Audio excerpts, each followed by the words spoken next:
Hello wrestling fans!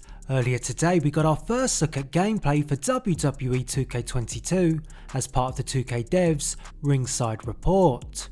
In this video we're going to go through the report and pick out things you might have missed. First off, we get a much better look at WWE 2K22's commentary team. Corey Graves and Byron Saxton both look to be rescanned and remodelled, whereas Michael Cole tends to look more or less the same. Shawn Michaels can be seen receiving a chokeslam from The Undertaker inside the red Hell in a Cell. HBK's model is very interesting. Note the EG armband on Michaels' left arm. The armband is in reference to Eddie Guerrero and was worn during a match with Rey Mysterio back in 2005. This attire appears to indicate that it will be part of a match featuring Shawn Michaels against Rey Mysterio in the Rey Mysterio showcase. Damian Priest is shown completing his entrance, which shows off new material physiques. Here we have a great shot of the tribal chief Roman Reigns. This shot is very impressive, but one thing I noticed throughout all the clips we've seen of Reigns so far is his model tends to differ significantly from the entrance clips to the in-ring gameplay. Next, we have a winning sequence for Becky Lynch. If we look towards the crowd, a Nia Jax shirt can be noted.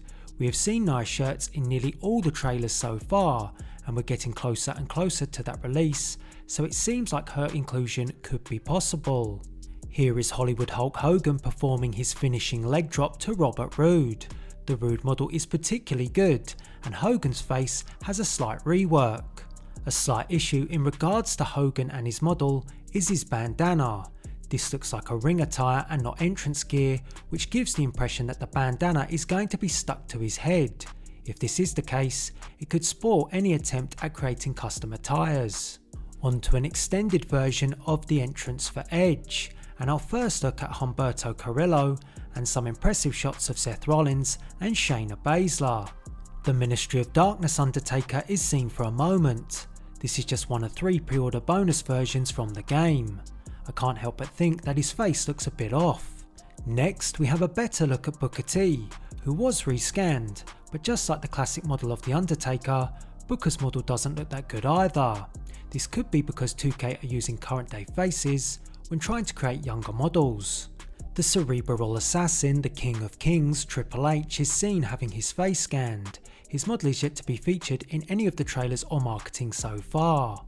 On to Bianca Belair making her entrance, and if we look to the crowd we can see a Demon Finn Balor shirt, which should confirm the Demon's inclusion. Here we see Cesaro, and he looks rather different to the model we saw in the first 2K22 teaser trailer. The model we saw in the teaser looks more like a 2K20 model, whereas this model looks entirely redesigned. If like me at first you're wondering why does his mouth look so bloated, it's probably because he's holding his gum shield. From there we get better looks at Naomi, Drew Gulak, and one of my favourite models in Sheamus. Here is AJ Styles, who also looks good from his face, his body type and attire, but the ribbon type hair at first glance can be a little off-putting. Now we get a short preview from the Rey Mysterio showcase. We get to see another attire for Mysterio and a first look at Retro Kane. The Cyber Sunday arena can also be seen, and the attention to detail is very good. In this Ringside Report, we get our first glimpse at the in-game championships. We also get a surprise look at the WWE Thunderdome, confirming its inclusion in 2K22. The digital screens appear to feature real moving footage of 2K staff, as I noted Ronnie 2K and other 2K members being amongst the frames. Although this does look impressive, I can't help but think it might have been more appropriate to build an in-game crowd which would complement the superstar models a little better. It's not that it looks bad, it certainly does not. In fact, it looks rather good. I'm just unsure if the combination of real images and in-game works when in-game is supposed to represent realism. We've covered plenty of things so far, and we haven't even touched on the match between Rey Mysterio and Damian Priest. This match is a little over 10 minutes, so I'm going to give you a list of a few things that stood out. The first thing I noticed is the new dynamic camera angle, which is closer to the action. This very much changes the entire gameplay experience. Both superstars also seem to have better movement when moving around the ring. The gameplay shows us a new pinning system, moving away from the skill pin and now using a button bash, which is the theme for the pick up and play style of 2K22. For those of you that might be unhappy about this, I'm told that the skill pin is still an alternate option in the game. It must be said, with this match being over 10 minutes, I had expected a lot of new moves, but instead it seems to lack. And there's also some unrealistic repetition with reversals. Here are just a few examples that I'm talking about: the OTT kick out animation and the standing Spanish fly counter. How many superstars actually counter with a Spanish fly? Pretty much none, but it's a preset reversal. For the most part throughout the gameplay, moves are well executed, but there are times when both Mysterio and Priest get caught in the ropes. There's also some placement issues, with Priest's footing when hitting the springboard moonsault. The game HUD for the game has also changed. At the top there is a vitality meter, which is your health bar. In the middle is a special meter, which was described as a resource which you can spend to perform signatures, paybacks or defensive actions. How this will work I'm not entirely sure, but it has taken the place of the reversal stocks. At the bottom we have the finisher meter, which you can store up to 3 finishing moves. Heading outside the ring continues to introduce us to a new presentation, with another dynamic camera angle being shown, and I must say, regardless if you hit one or not, the suicide dive looks pretty damn cool.